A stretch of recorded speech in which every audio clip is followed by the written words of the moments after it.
entend que c'est une demande qui est importante. C'est un sujet qui est pas facile à aborder. On va se le dire, qu'on soit intervenante psychoéducatrice, amie, collègue, c'est pas facile à aborder, mais c'est tellement important. Donc, merci de répondre à l'appel avec nous. Donc, des étudiants, des stagiaires. Super. Écoute, est-ce qu'on partage un peu l'idée qu'on a eue pour aujourd'hui? Comment on va présenter ça? Oui. Donc, en fait, pour ceux qui n'ont peut-être pas été au premier webinaire, Vicky m'avait proposé, on a animé un webinaire ensemble, puis on s'est découvert, puis on a eu un coup de cœur l'une pour l'autre. Puis Vicky m'a dit, écoute, est-ce que ça tenterait qu'on fasse un webinaire sur le suicide? On parlait de détresse psychologique, donc évidemment, j'ai accepté. Et il y a eu vraiment beaucoup de monde. On a entendu les besoins qui étaient là, des gens qui s'inquiètent pour des personnes, des gens qui eux-mêmes peut-être ont des idéations suicidaires ou qui sont fragiles sur le plan psychologique. Donc, on a manqué de temps dans le dernier webinaire. Donc, on va en faire un deuxième. Puis, dans les dernières statistiques qu'on a eues pour le Québec, l'Association québécoise de prévention du suicide n'a pas démontré qu'il y a eu une augmentation du taux de suicide en ce moment depuis la pandémie. Par contre, dans les hôpitaux, il y a beaucoup plus d'hospitalisations en lien avec des idéations suicidaires et les appels 911 aussi ont augmenté en lien avec les idéations suicidaires, la détresse psychologique. Donc, ce que ça démontre, c'est que depuis la pandémie, assurément, ça a fragilisé les gens. Donc, l'anxiété est plus grande, le stress est plus grand, la détresse psychologique est plus grande. Puis ça, c'est un facteur de risque pour le suicide. Alors, c'est important de garder l'œil ouvert, puis d'avoir des petits outils on ne veut pas tous devenir des intervenants, vous ne ferez pas tout ça de votre vie, mais juste d'avoir des petits outils qui sont rassurants, qui nous permettent de voir qu'est-ce que je peux faire si je m'inquiète pour quelqu'un et comment amorcer ces discussions-là. Parce qu'un mythe qu'il y a, c'est d'en parler. Est-ce que si j'en parle, ça va lui donner l'idée? Mais absolument pas. Au contraire, d'en parler va non seulement pas lui mettre l'idée dans la tête, mais va peut-être même l'aider à se sortir cette idée-là de la tête. Donc, il faut en parler. Il ne faut pas que ce soit tabou. Comme tu le disais, Vicky, à la dernière rencontre, il ne faut pas garder le secret non plus. Hein? Un proche vous partage son envie de mourir, il dit « garde ça pour toi, c'est secret ». Entourez-vous, allez chercher de l'aide pour soutenir cette personne-là. Faites pas ça seul, c'est très exigeant. Entre intervenants, on va chercher de l'aide auprès de nos équipes pour accompagner la personne. Donc, d'autant plus les gens qui ne sont pas intervenants, allez vous entourer. Alors, Vicky, est-ce que tu veux présenter un peu le programme de ce plus court webinaire? On a choisi de le faire dans la journée, à l'heure du lunch, en espérant rejoindre des gens. Clairement, on a rejoint beaucoup de gens aussi. Tout à fait. Alors, qu'est-ce qu'on leur propose aujourd'hui? Yes, bonjour tout le monde. Je vais me présenter, Vicky Bois, psychoéducatrice. J'ai la chance de travailler maintenant avec Caroline. On est vraiment contente et on se sent privilégiée de travailler en collaboration une et l'autre. Donc, aujourd'hui, ça va vraiment être un webinaire qui va être axé sur les interventions auprès d'une personne qui est à risque suicidaire. Donc, la première partie de la présentation, on va discuter du fameux COC qui est connu au Québec. Vous allez voir, on va vous expliquer c'est quoi le COC. C'est une source aussi là, du Faubourg et de l'art Cormier. Puis, par la suite, on va parler de l'importance d'avoir un bon plan d'action avec différentes stratégies. Ça, c'est un outil qui va vous être disponible.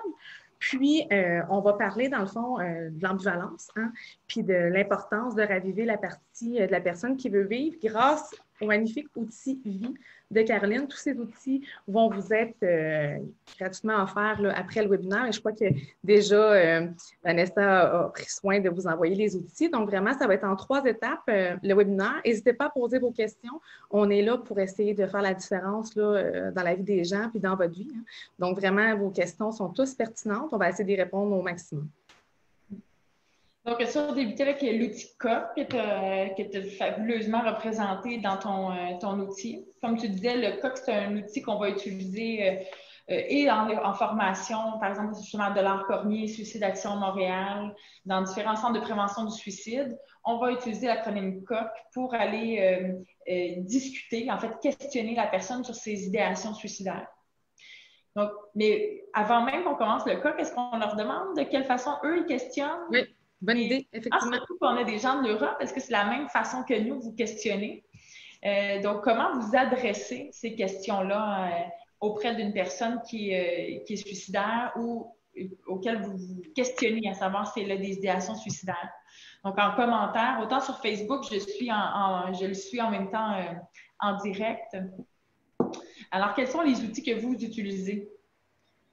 Donc, je présume pour les intervenants, vous connaissez déjà l'outil COC.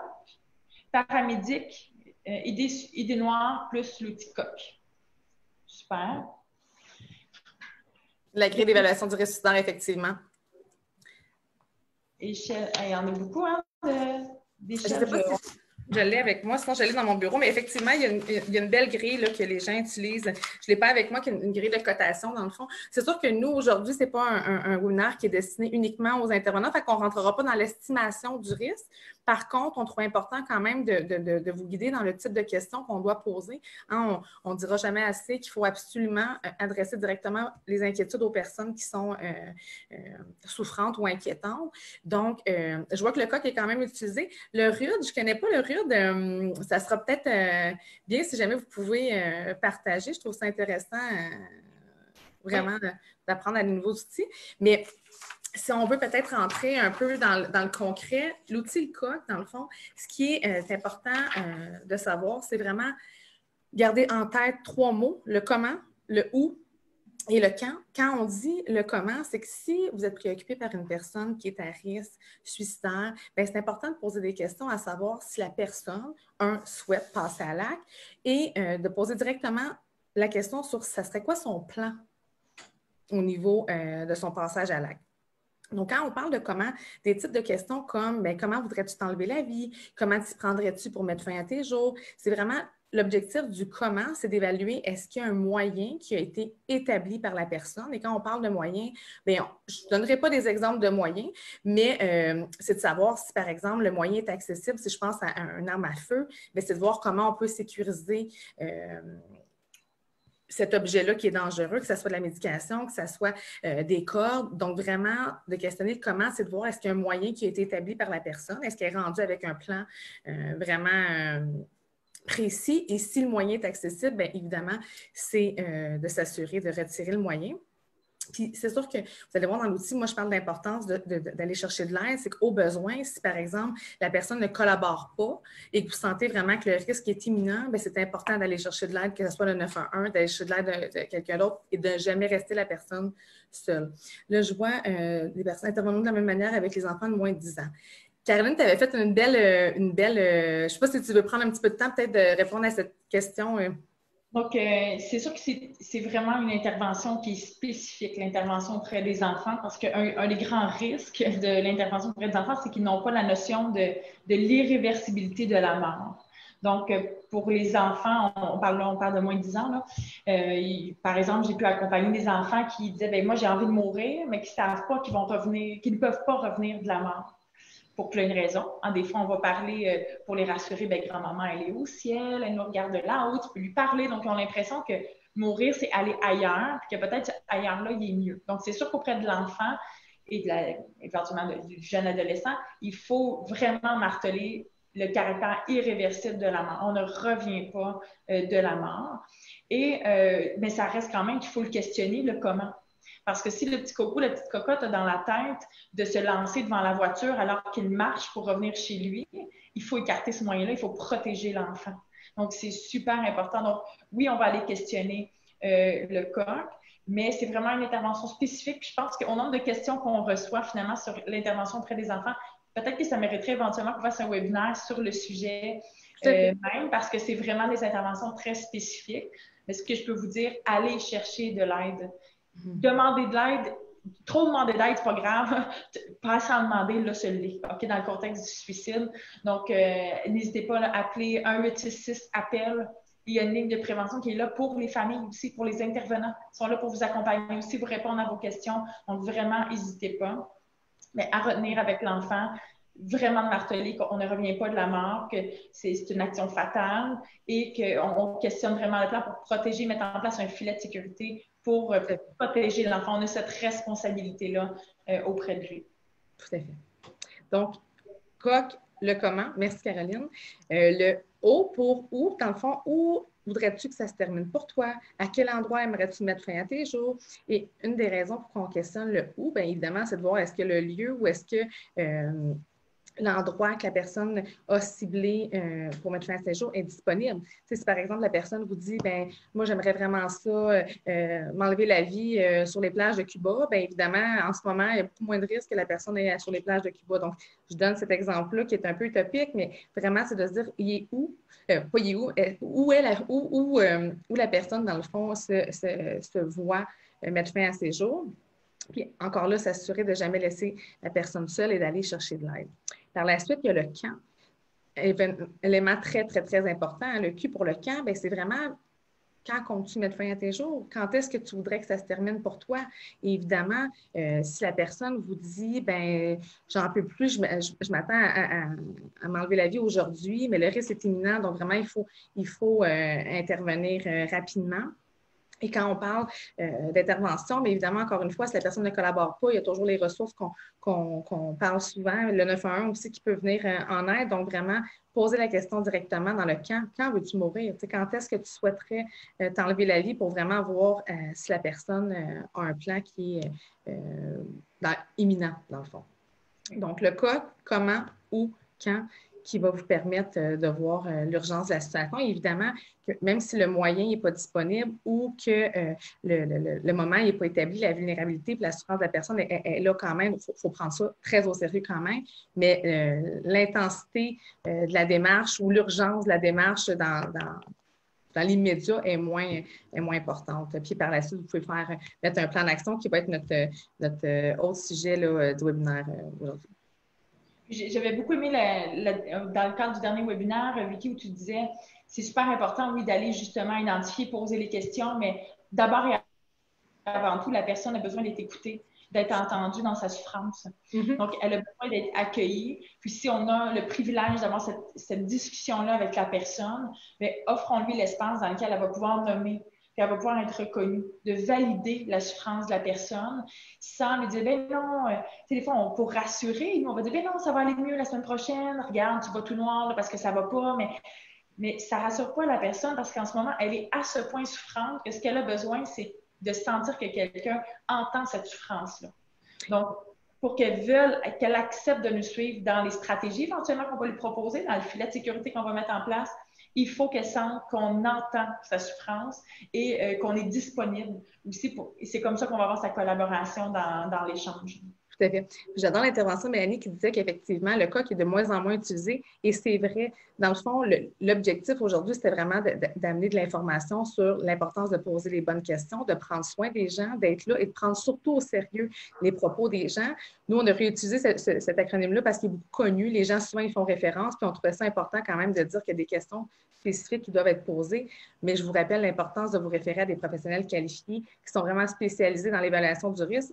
Le webinaire d'aujourd'hui, c'est vraiment plus un but d'information, mais les meilleurs pour venir intervenir, c'est vraiment ceux qui sont formés et experts en évaluation du risque suicidaire. C'est pour ça qu'on n'a pas voulu tomber dans l'estimation aussi de la dangerosité. Vous allez voir sur l'outil, j'ai pris soin aussi de mettre des éléments à considérer quand on s'inquiète pour une personne, par exemple. Est-ce que la personne a déjà fait des tentatives de suicide? Est-ce que la personne a une problématique de consommation? Est-ce que la dame ou l'homme en question a du soutien? Fait que vraiment, c'est vraiment des pistes de réflexion pour aider les gens qui n'ont pas la formation professionnelle, mais qui sont souvent confrontés à des gens qui ont des grandes vulnérabilités. Surtout en ce moment, nous, on a reçu depuis le premier webinaire énormément de messages de gens qui étaient inquiets pour des proches qui ne connaissaient pas les ressources ou qui avaient cogné à des portes, mais malheureusement, il y a peut-être qui n'avaient pas eu la chance d'être pris en charge. Donc, vraiment, c'est vraiment pour faire de l'information puis de la prévention là, pour les gens. Puis, plus on va en parler, en fait, plus on va démystifier, plus on va s'outiller. Encore là, comme tu le dis, on n'est pas tous intervenants ici aujourd'hui, donc il faut que ce soit accessible pour tous. Puis, c'est vrai qu'on est mieux outillé quand on est intervenant professionnel, mais il reste que l'entourage, c'est les premiers aidants, généralement. C'est eux, les sentinelles, qui vont venir identifier la détresse et qui vont conduire ces personnes-là vers les professionnels. Puis quand on s'adresse à un professionnel, pour un proche, si par exemple je m'inquiète pour un ami et que je peux être en contact et que j'ai déjà questionné un petit peu mon ami, puis je dis, écoute, je sais qu'il a identifié un moyen, il ne sait pas trop quand, je ne sais pas comment faire pour assurer qu'il ne passe pas à l'acte. Donc, déjà, ça donne plus d'informations professionnelles pour encore mieux instaurer un filet de sécurité auprès de la personne et vous pister. Donc, c'est pour ça qu'on propose ces outils-là. Puis je réinsiste sur le fait qu'effectivement, peu importe le moyen ou la planification, ce qui est important, c'est d'aller chercher de l'aide malgré tout, puis de l'aide rapidement. Donc, vraiment, on n'évalue pas comme personne, surtout si on n'est pas professionnel, si le plan est réel ou pas. On peut questionner pour se faire une tête, mais vraiment, ce qui est important, c'est d'aller chercher de l'aide et prendre au sérieux la personne parce qu'effectivement, tu sais, il peut y avoir un événement qui vient précipiter. Hein? Quelqu'un pourrait avoir un plan à long terme, puis un événement comme une rupture amoureuse, une perte d'emploi. On sait que dans le contexte de la pandémie actuelle, les gens vivent des stress énormes. Donc, effectivement, la notion de temps n'est pas seulement... le but n'est pas de juste se fier sur est-ce que la planification du suicide est proche ou rapprochée ou éloignée. C'est vraiment de dire aller chercher de l'aide et soutenir la personne. Puis, on va vous parler de stratégies pour justement mettre un petit plan d'action comme proche ou comme personne qui accompagne des gens qui sont vulnérables. Puis, évidemment, avant, on reçoit une question, mais avant même de demander le cas, de questionner le cas, c'est de dire ouvertement à la personne, là, j'entends que tu me parles que tu es épuisé, tu es fatigué, tu as l'impression que tu ne vois pas le bout, tu as l'impression que ça ira jamais mieux. Ça m'inquiète ce que tu me dis. Est-ce que tu penses à mourir? Est-ce que ça t'arrive de penser à mourir? Est-ce que tu as envie de te suicider? Donc, la personne va vous répondre, puis c'est pas de poser la question, lui mettra pas l'idée dans la tête de « ouais, finalement, je devrais peut-être mourir ». Non, au contraire, la personne, possiblement que ça va la soulager d'en parler.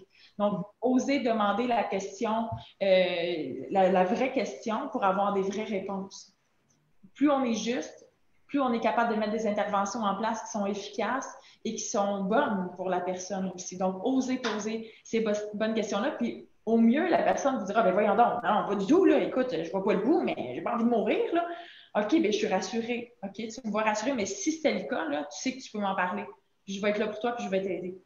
Donc, c'est de ne pas dramatiser, de dire, ah, mon Dieu, une chance, je ne sais pas ce que j'aurais fait avec toi si tu voulais mourir, tu sais. Parce que là, si ça y arrivait, de dire, OK, c'est pas sur elle que je peux compter.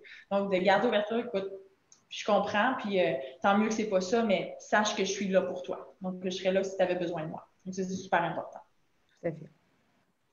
Donc, le bel outil COC qui peut nous aider, mais ton beau plan d'action que tu as préparé. Tout à fait. Parce que les gens ont besoin de moyens pour dire, mais qu'est-ce que je fais maintenant que j'ai identifié des idéations suicidaires?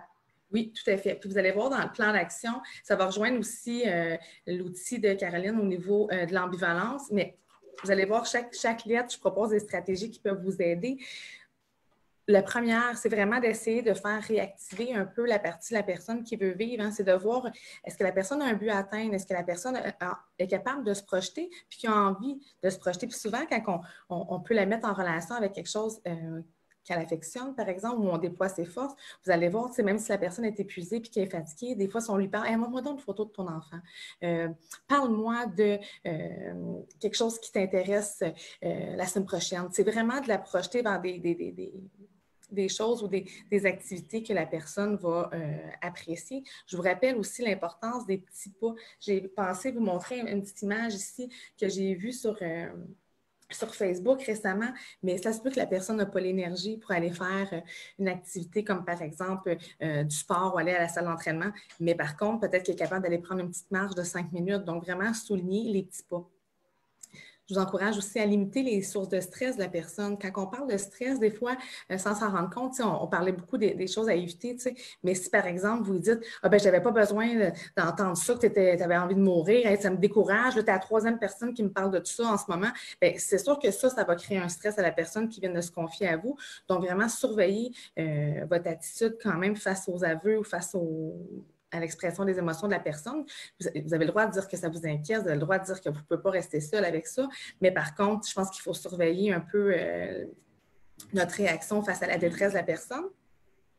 Une stratégie aussi que je trouve super importante, c'est d'amener la personne à voir qu'elle est plus grande ou plus importante que son problème. Puis on n'est pas là pour minimiser, on est plus là de dire, bien, tu as des belles forces, tu as des belles habiletés. Puis ça, souvent, ça fait toute une différence quand les personnes voient vraiment en noir. Ils ne se rappellent pas de leurs forces et de leurs compétences. Donc, vraiment de prendre un peu un recul et d'aider la personne à voir qu'il n'y a pas juste un problème en ce moment, où il n'y a pas juste une détresse, il y a autre chose. Ça peut être des stratégies qui vont aider. Tantôt, je vous parlais de nourrir la partie de la personne qui veut vivre. C'est que derrière chaque souffrance, il y a toujours encore une petite partie de la personne qui veut vivre parce qu'elle est devant vous. Puis, tu sais, Caroline, tu le disais bien la dernière fois, il faut vraiment arriver à nommer, puis on en parlera dans ton outil, c'est qu'est-ce qui t'a amené à rester en vie jusqu'à maintenant, puis c'est de s'accrocher à ces petites parties-là. Je vous rappelle aussi l'importance de demander de l'aide, hein, que ce soit pour une détresse, un risque suicidaire. Vous ne pouvez pas rester seul avec la souffrance ou la détresse psychologique de quelqu'un, soit au niveau de votre travail ou vraiment dans votre quotidien, là, comme parent. Tu sais, je vois beaucoup des parents. Tantôt, j'avais une maman qui m'écrivait justement pour des inquiétudes qu'elle avait pour son fils. Vous ne pouvez pas rester seul avec ça. Allez chercher de l'aide. Je vois des questions. J'aimerais bien dire OK, mais ça va mal en ce moment. C'est sûr que tantôt, on prendra le temps. Là, aujourd'hui, on avait un plan, assez accéléré, hein, de contenu.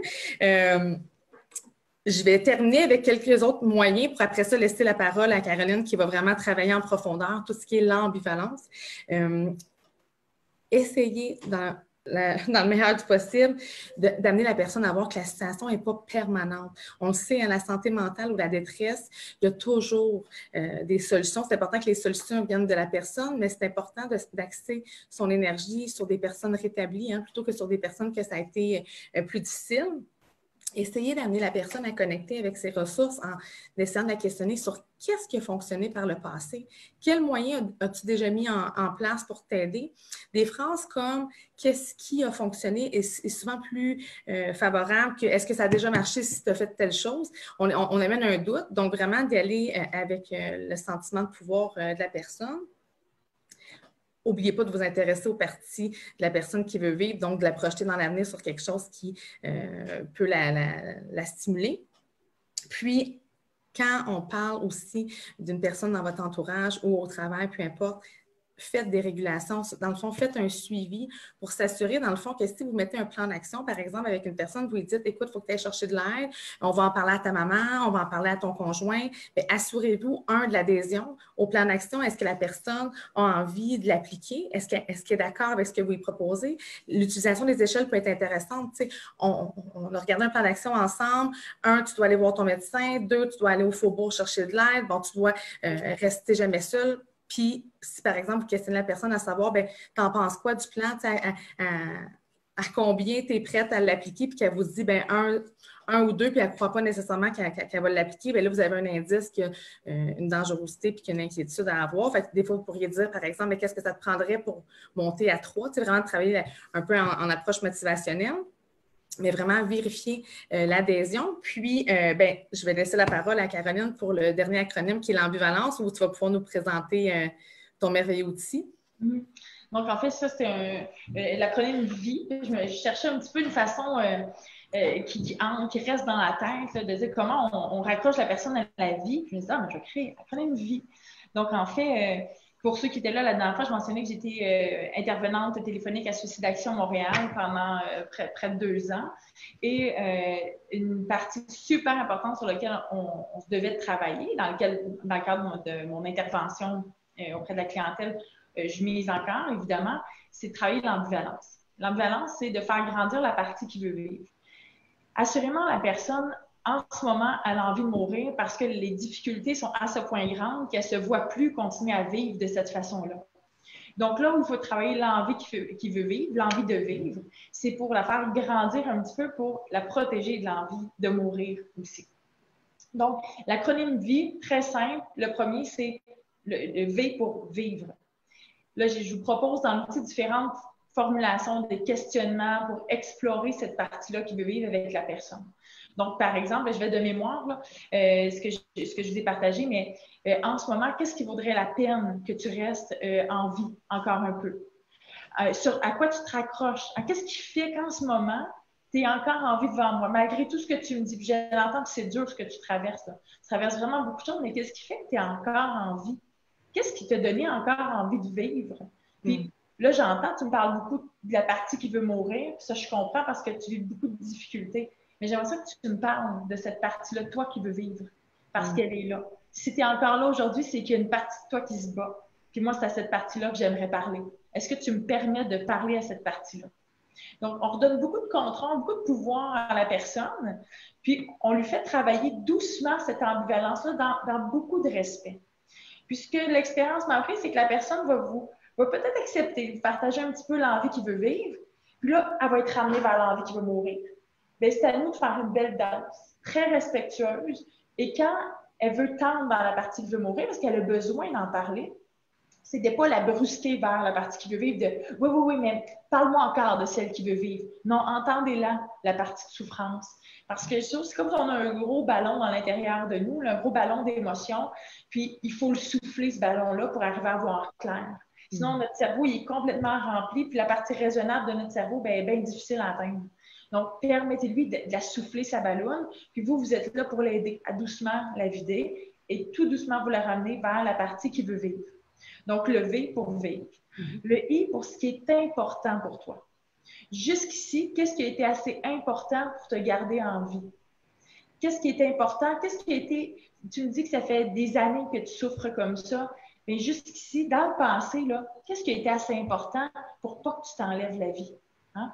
Donc, d'aller voir aussi dans le passé, qu'est-ce qui lui a permis de se raccrocher et de garder une envie de vivre aussi. Parce que clairement, il est là. Donc, il y a eu une envie de vivre qui est restée, et peut-être très petite, mais elle est là quand même. Donc, qu'est-ce qui est assez important pour lui?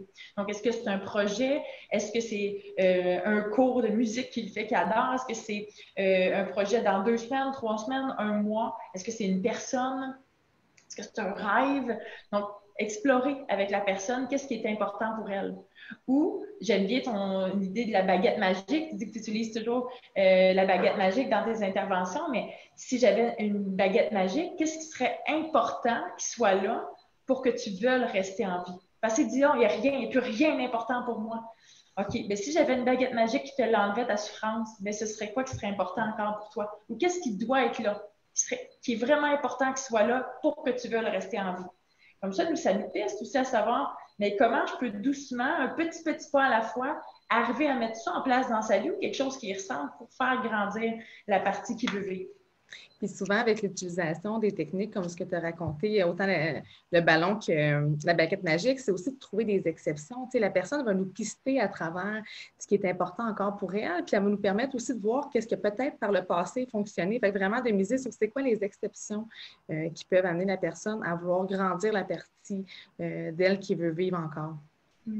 Puis, je veux une réponse à une question, pardon, à laquelle j'ai envie de répondre tout de suite. C'est pas un peu brutal de poser les questions comme telles?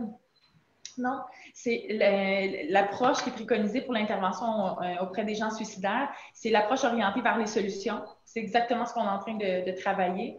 Donc, évidemment, là, nous, on va se le dire, on vous le garoche là, en 30 minutes. Donc, c'est tout dans l'intention, dans le respect de la personne, mais de poser les vraies questions pour aller vers des vraies solutions. Ça va permettre d'instaurer un filet de sécurité. Et donc, oui, on peut poser les vraies questions en douceur.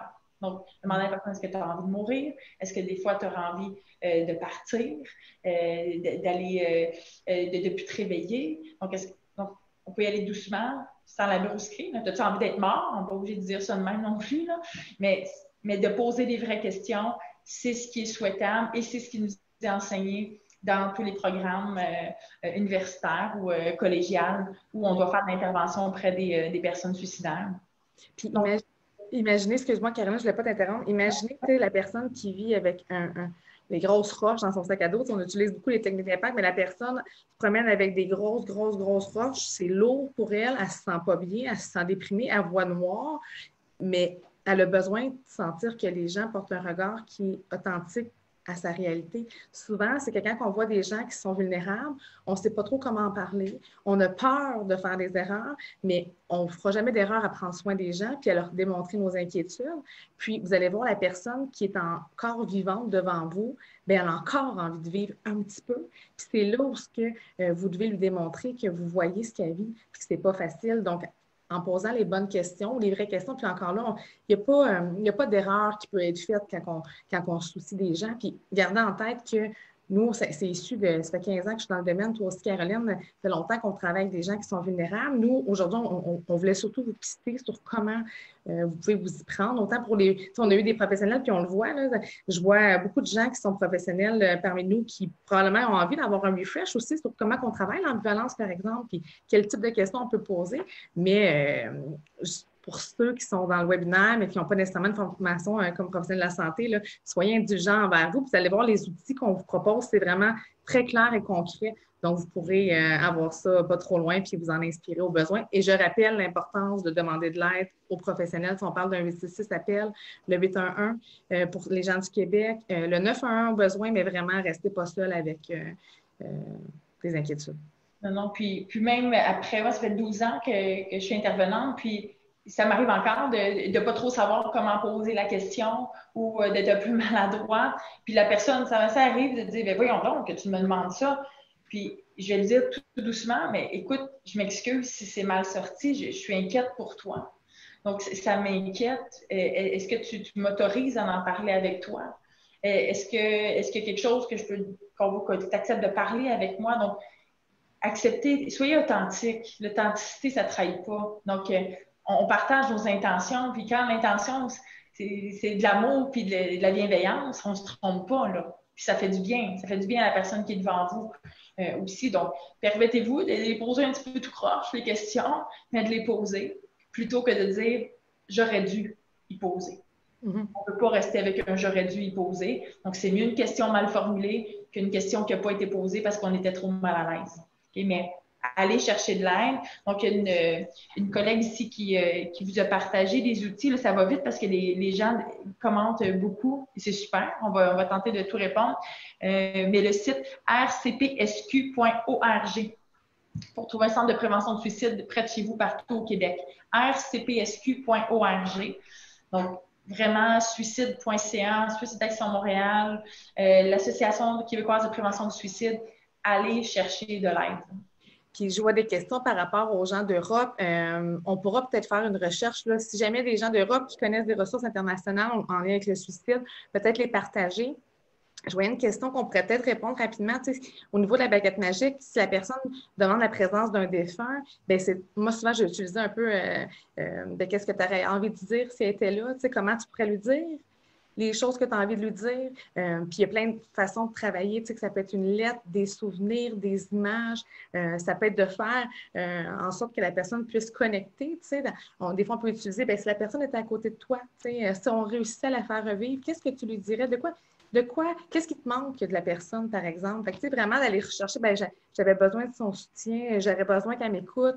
Ben, qui pourrait t'écouter en ce moment? Fait que c'est vraiment, puis on pourrait rentrer dans, c'est beaucoup de l'intervention comme plus spécifique, mais dites-vous que si la personne voudrait faire revivre quelqu'un qui est décédé, ça, c'est quelque chose sur lequel on n'a pas de pouvoir. On a du pouvoir sur créer des ancrages. Hein? C'est quoi ton meilleur souvenir avec cette personne? Vous pouvez faire un scrapbook. Moi, j'utilise beaucoup les scrapbooks avec les gens qui sont endeuillés, par exemple. Mais vraiment, gardez en tête que même si vous n'avez pas de pouvoir sur faire revenir la personne en vie, vous pouvez quand même essayer de voir qu'est-ce que ça représentait pour la personne, vraiment.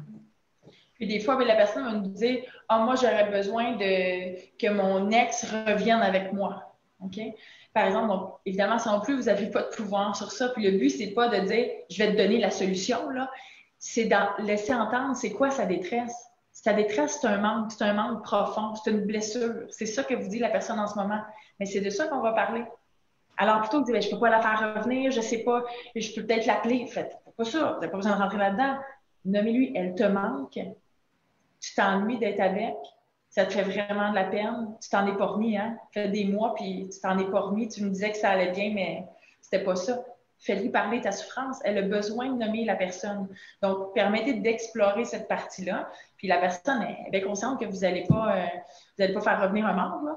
OK? Bien, peut-être qu'elle a espoir que vous allez parler à son ex puis le convaincre et recadrer aussi, tu sais, doucement. En ce moment, regarde, je suis là pour toi, puis je vais t'aider à prendre soin de toi, mais je ne peux pas décider pour l'autre personne de revenir en couple, mais je suis là puis je l'entends qu'elle te manque, puis je l'entends que ça te fait vraiment de la peine. Ça, tu peux compter sur moi. Ça, je vais t'aider. Donc, on rassure la personne, on crée un filet de sécurité autour d'elle. Puis justement, le dernier point de mon vie, c'est entourage. Est-ce qu'il y a des gens dans ton entourage sur qui tu peux compter en ce moment? Est-ce qu'il y a des gens dans ton entourage sur qui tu as pu compter dans le passé alors que tu ne te sentais pas bien? Et moi, j'avais leur demandé dans ton entourage, qui se préoccuperait là, de t'entendre, si entendait notre conversation, là, qui se préoccuperait de toi, voudrait te venir en aide? Parce que, ouais, mais là, je ne vais pas le déranger. Mais attends, on ne choisira pas pour la personne si elle est disponible ou pas pour t'aider. OK, mais on va juste en parler pour éveiller que peut-être qu'il y a un réseau. Ça se peut qu'il n'y ait pas de réseau autour de la personne. Puis, on va créer d'autres filets de sécurité. Donc, si elle appelle à la ligne de prévention du suicide, on va le mettre en contact avec des gens du CLSC, avec des organismes communautaires. Donc, on va créer cet entourage-là qui va être sécurisant pour la personne. Mais pour revenir à vie, c'est donner à la personne, redonner à la personne une lueur d'espoir qui dit, bien, peut-être finalement qu'il y a encore une partie de moi qui veut vivre. Et on va miser à faire grandir cette partie-là qui veut vivre plutôt que de se concentrer uniquement sur la partie qui veut mourir. Donc, on voit, il y a beaucoup de questions qui entrent. Est-ce qu'on fait un petit tour de questions? Ben oui, avec plaisir. Moi, je n'ai pas regardé sur les réseaux, mais... Écoute, ça file tellement vite, une demi-heure. Puis nous, ce que ça nous dit aussi, tu sais, je vous remercie vraiment d'être avec nous encore aujourd'hui. Puis on sent tellement que c'est un sujet, je ne dirais pas tabou, mais c'est un sujet qui est très délicat. On reçoit beaucoup de questions depuis, puis on est contente, Caroline et moi, de pouvoir justement tenter de vous éclairer puis vous donner accès à c'est ça, des informations qui peuvent vous aider vraiment dans le contexte à faire une différence. Merci de votre confiance. Je vois je ne sais pas, Caroline, tu peux prendre des questions. Moi, je pourrais regarder sur les réseaux. Puis, Oui, moi, je vais faire un petit tour de questions ici. OK. Que pensez-vous de la tendance des médias à ne pas couvrir les décès par suicide de la population? Est-ce que cela contribue réellement? Hop, j'ai perdu le fil. Pardon. Donc, j'avais besoin de lui, donc je vais résumer sa question. On ne parle pas, pas beaucoup des suicides à la télévision, dans les médias. Est-ce que ça l'aide vraiment à prévenir le suicide? En fait, il a été démontré que, du moins dans l'entourage immédiat, quand il y a un proche qui se suicide, ça fragilise l'entourage. Donc, il y a plus de risques de passage à l'acte chez ceux qui ont vécu un suicide dans leur entourage. Donc, je présume que c'est dans cette même optique qu'on ne va pas partager dans les médias.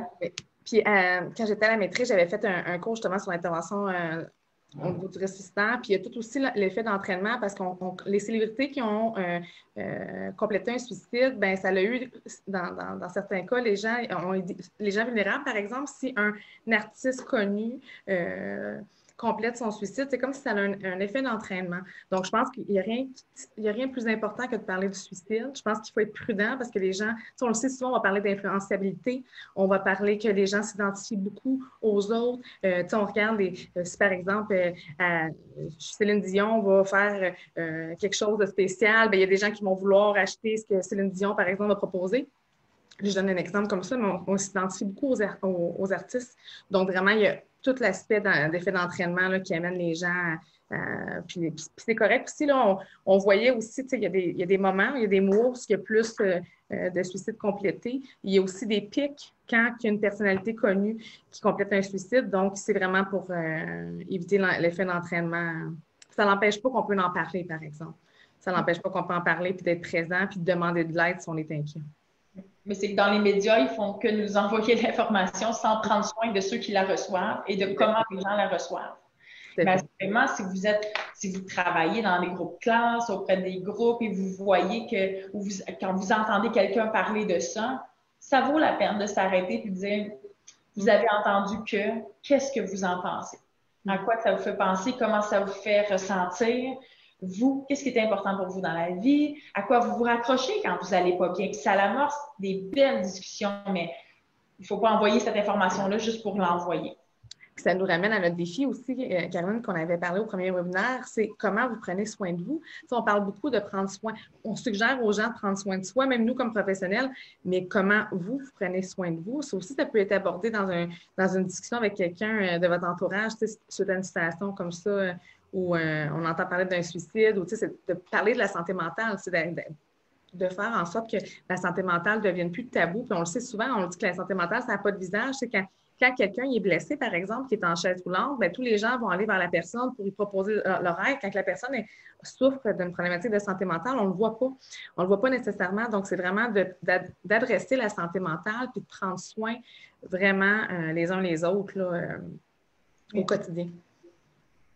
Une question qui est entrée qui dit, est-ce que les contes, les livres, là, les contes, c'est bien pour aborder le suicide? Mais je ne suis pas sûre de comprendre la question. Même des parents peuvent aider.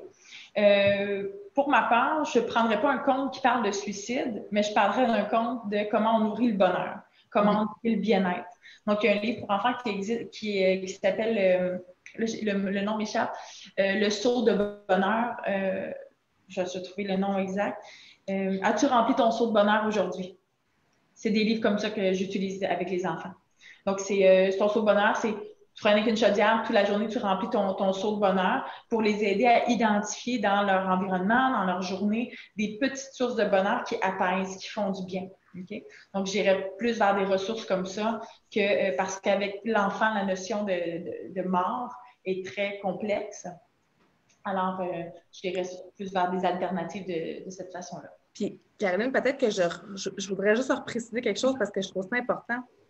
Moi, je pense que l'objectif du webinaire aujourd'hui, c'est vraiment d'adresser la détresse psychologique. Je pense que, évidemment, si dans votre quotidien, vous côtoyez des gens qui se sentent bien, vous n'avez pas d'inquiétude, le but n'est pas de parler du suicide si vous n'alimentez pas des inquiétudes. Je pense que c'est important de parler de la santé mentale. C'est important de renforcer le fait de prendre soin de sa santé mentale, de se créer des petits bonheurs.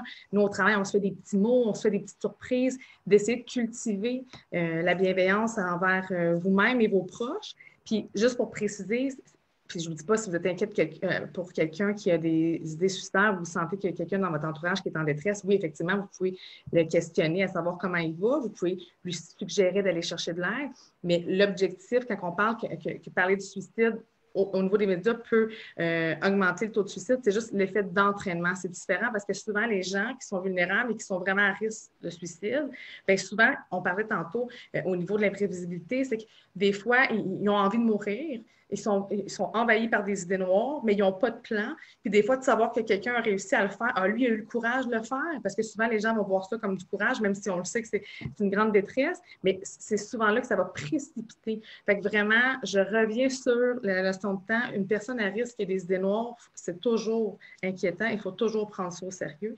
L'intervention, par exemple, du 911 n'aura pas la même intensité si vous êtes avec la personne puis qu'elle n'est pas seule puis que vous êtes capable de mettre un filet de sécurité. Mais gardez en tête, la raison pourquoi ce n'est pas parlé dans les médias, c'est vraiment pour l'entraînement parce que les gens s'identifient aux célébrités beaucoup. J'espère que ça a été peut-être mieux. Il y a beaucoup de questions qui reviennent sur l'intervention quand un proche a une pathologie ou un trouble de personnalité. Donc, on ne va pas rentrer d'abord le temps nous file, puis on ne peut pas rentrer dans quelque chose aussi spécifique avec des gens qui ne sont pas intervenants, pas professionnels. Donc, on ne peut pas rentrer dans cette spécificité-là, pardon, il était dur à dire ce moment-là. Mais je vais rappeler ce que Vicky, tu as dit la dernière fois, c'est un appel à l'aide, c'est quand même un appel à l'aide. Donc, il ne faut pas se dire, oh, regarde, elle le fait tout le temps, elle ne le fera pas, ou elle cherche juste de l'attention. Donc, clairement, la personne a un besoin derrière, puis c'est au besoin qu'il faut s'intéresser. Donc, elle a un besoin d'en parler, elle a besoin d'être soutenue, elle a besoin d'être entendue. Quand on dit « elle cherche juste l'attention », elle a besoin d'être en relation. Elle cherche à faire peur, elle a besoin qu'on lui confirme notre amour. Elle a besoin de confirmer qu'on tient elle. Donc, il y a des besoins derrière les comportements et on va toujours avoir avantage à aller chercher, à répondre à ces besoins-là pour donner à la personne l'occasion de développer ses ressources, pour éventuellement avoir d'autres façons de nous dire. Mais il ne faut pas oublier que des fois, c'est la seule façon qu'ils ont de nous dire. Et ce n'est pas parce qu'ils ont un pattern, donc répéter tout le temps les mêmes genres de comportements, que pour autant, la personne ne veut pas mourir pour de vrai. Puis malheureusement, bien, ça arrive qu'il y a plusieurs tentatives et qu'une fois que le suicide est complété. Donc, de toujours garder en tête que la demande, elle est là, on va s'en préoccuper et de mettre un filet de sécurité autour de la personne pour assurer une réponse à ses besoins, mais ne restez pas seul. Ne restez pas seul. Si vous êtes, elle m'appelle à chaque soir pour me dire qu'elle va se tuer, mais restez pas seul avec ça. Vous n'avez pas à être le seul qui reçoit ces appels-là. Allez chercher de l'aide. Le 811, un 866 appel. Donc, demandez du soutien pour ne pas vivre seul avec cette pression-là d'avoir à protéger la vie de quelqu'un d'autre. C'est un énorme mentor. Puis peut-être que je pourrais vous envoyer, j'avais créé un outil vraiment pour les parents ou les proches d'une personne atteinte d'un trouble de personnalité limite, parce que souvent, c'est des personnes qui vont jongler avec des idéations suicidaires ou en tout cas qui vont avoir des acting out assez fréquents. Je pourrais vous l'envoyer, là, on va se trouver une façon, Caroline, peut-être pour vous l'envoyer, ce serait peut-être un outil qui pourrait vous guider pour ceux qui vivent avec une personne qui a une problématique de santé mentale. Puis c'est sûr qu'il faut, on le sait, hein, la santé mentale, c'est imprévisible. Les gens qui ont des troubles de santé mentale, bien, souvent, ils peuvent avoir beaucoup d'acting out. Donc, vraiment, c'est important d'identifier un cadre temporel puis mettre vos limites tout en allant chercher de l'aide, comme Caroline disait. Vraiment, ne restez pas seul, mais c'est important de toujours prendre au sérieux les propos, même si ça fait plusieurs fois que la personne a tenu ce discours. Un commentaire qui est intéressant à répondre, surtout.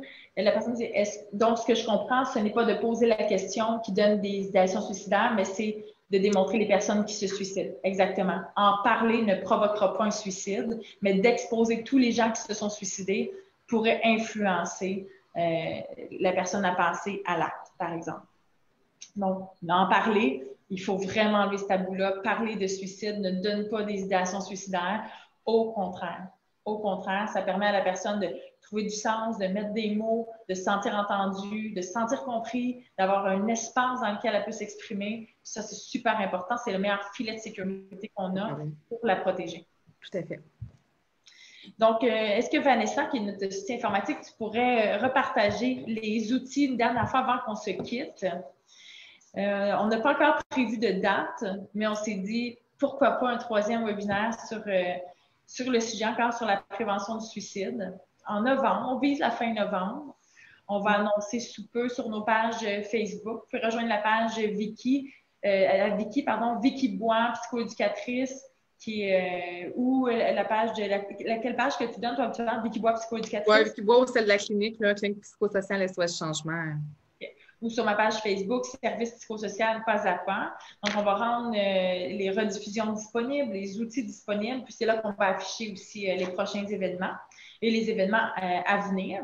On parle de prévention du suicide, mais on couvre toutes sortes d'autres sujets également pour vous venir en aide. Donc, si vous avez envie de suivre nos pages. Puis, on avait déjà dans notre plan, Caroline et moi, de parler d'interventions spécifiques pour les endeuillés par suicide, en étant moi-même une personne que, on a discuté dans le premier webinaire, là, que j'ai vécu des suicides près de moi.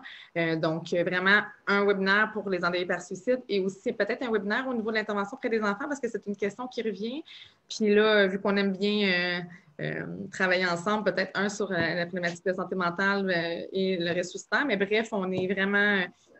on se sent vraiment privilégié de pouvoir faire une différence avec vous, faire une différence au Québec, en Europe. C'est impressionnant de voir les gens qui veulent faire du bien autour d'eux, qui se soucient de la détresse psychologique, parce que c'est ça qu'il faut garder en tête, c'est qu'on plus que jamais, on doit se serrer les coudes, être bienveillant. Oui, vraiment. Absolument.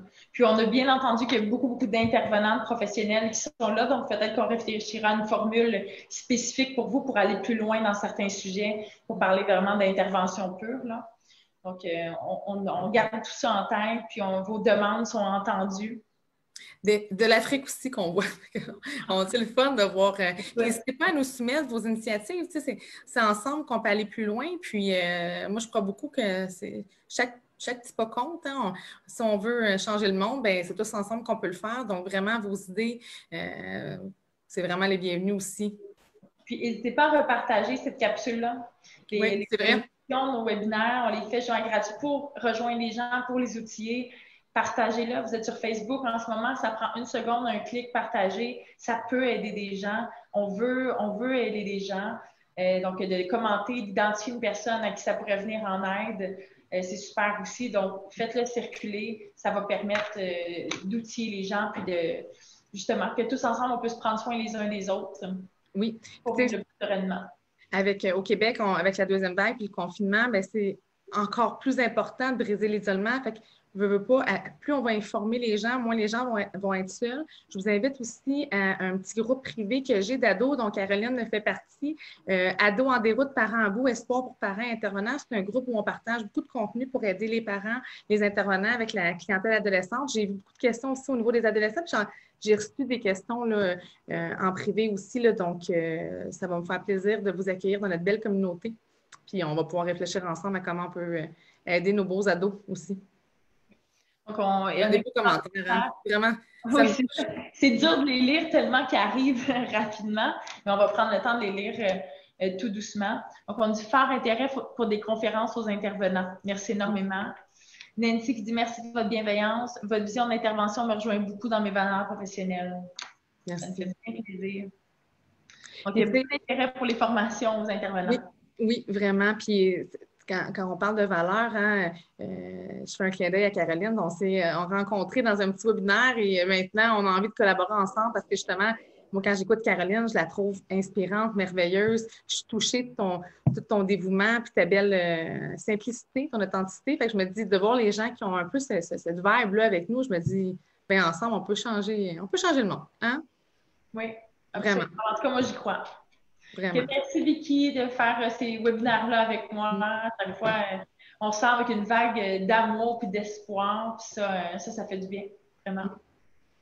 Donc, on vous relance un défi, prendre soin de vous aujourd'hui. Bien, à tous les jours, appelez quelqu'un qui est important pour vous. Appelez quelqu'un que vous dites, si vous avez il me semble qu'elle, ça fait longtemps que je n'ai pas eu ces nouvelles, il me semble que la dernière fois, elle était vraiment triste. Prenez le temps, vous n'êtes pas obligé. Si la personne n'est pas en détresse, vous n'êtes pas obligé de, hey, tu as envie de mourir. Vraiment plus d'y aller dans, hey, t'es important pour moi. Comment ça va? Ça fait du bien. Oui. On ne prendra jamais trop soin des gens. Donc, un défi concret, là, prenez tout de suite votre appareil téléphonique, là, envoyez un texto ou un appel, si vous pouvez, faites un appel à une personne qui compte pour vous, juste pour dire que vous pensez à lui, que vous lui souhaitez une belle journée, pensez à lui, à elle, ça va faire du bien. Donc, si tout le monde ici, on le fait, là, on est plus ou moins 500 groupes ensemble, mais c'est 500 personnes qui vont recevoir il y a quelqu'un qui tient à toi. Donc, ça, c'est important. Tout à fait. Alors, merci beaucoup tout le monde. Plein de love. Merci beaucoup. Yes. Bye.